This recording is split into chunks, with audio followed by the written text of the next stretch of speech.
भारत के 5 सबसे खतरनाक डाकू। आज के समय में डाकू सिर्फ आपको फिल्मों और कहानियों में ही देखने और सुनने को मिलेंगे, लेकिन एक समय ऐसा भी था जब अलग अलग इलाकों में अलग अलग डाकुओं का आतंक रहा करता था। डाकू हत्या करने, लूट मचाने जैसी वारदातों को अंजाम दिया करते थे। आज हम आपको भारत देश के 5 उन डाकुओं के बारे में बता रहे हैं जिनसे न सिर्फ इलाके के लोग डरते थे बल्कि पुलिस भी उनके डर से कांपती थी। नंबर 1, डाकू मानसिंह। डाकू मानसिंह का जन्म आगरा में हुआ था। इलाके के लोग मानसिंह को रॉबिन हुड के नाम से जानते थे। मानसिंह सिर्फ दौलतमंदों के पैसे ही लूटा करता था और गरीबों में बांट दिया करता था। कहते हैं कि डाकू मानसिंह ने कभी किसी महिला, गरीब लोगों पर या फिर बच्चों पर किसी तरह का कोई अत्याचार नहीं किया था।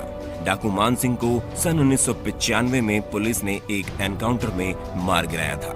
नंबर 2, डाकू निर्भय सिंह गुज्जर। निर्भय सिंह गुज्जर चंबल के सबसे बड़े डाकुओं में से एक माना जाता है।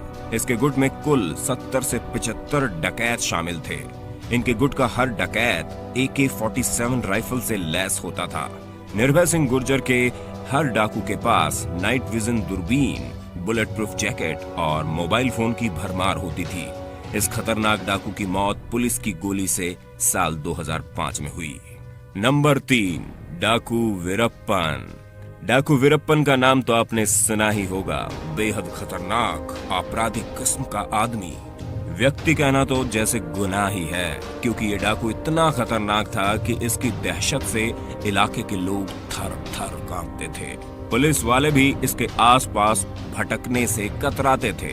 तमिलनाडु और केरल के जंगलों में वीरप्पन ने अपना पूरा दबदबा बना रखा था। 1970 में डाकू वीरप्पन ने अपने आपराधिक कारनामों को अंजाम देने की शुरुआत की थी और पहली बार 1972 में गिरफ्तार हुआ था। डाकू वीरप्पन ने हाथी के दांतों और चंदन की लकड़ियों की तस्करी भारी पैमाने पर की थी और जो भी व्यक्ति वीरप्पन के आपराधिक कार्यों के बीच में अड़चन डालता था वो उसकी निर्मम हत्या कर देता था। साल 2014 में हुए एक पुलिस एनकाउंटर में डाकू वीरप्पन मारा गया।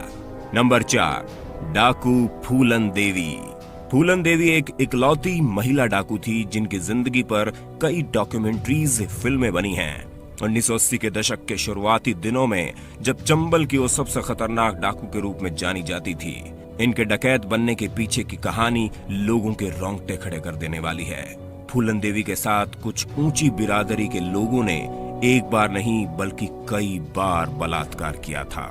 इसी वजह से सिस्टम के खिलाफ आवाज उठाने की खातिर फूलन देवी ने बंदूक का सहारा लिया और बन गई डाकू फूलन देवी। साल 2011 में शेर सिंह राणा नामक व्यक्ति ने फूलन देवी की हत्या उस समय कर दी जब वो आपराधिक दुनिया को छोड़ राजनीति में संसद सदस्य के रूप में अपनी पहचान बना चुकी थी। नंबर 5, सुल्ताना डाकू। डाकू मानसिंह की तरह ही सुल्ताना डाकू को भी गरीब लोगों का मसीहा माना जाता था, लेकिन दहशत ऐसी कि किसी की भी हिम्मत नहीं होती थी कि उसके सामने सर उठाए। दौलतमंदों को लूटकर हमेशा गरीबों की मदद करना सुल्ताना डाकू की फितरत थी।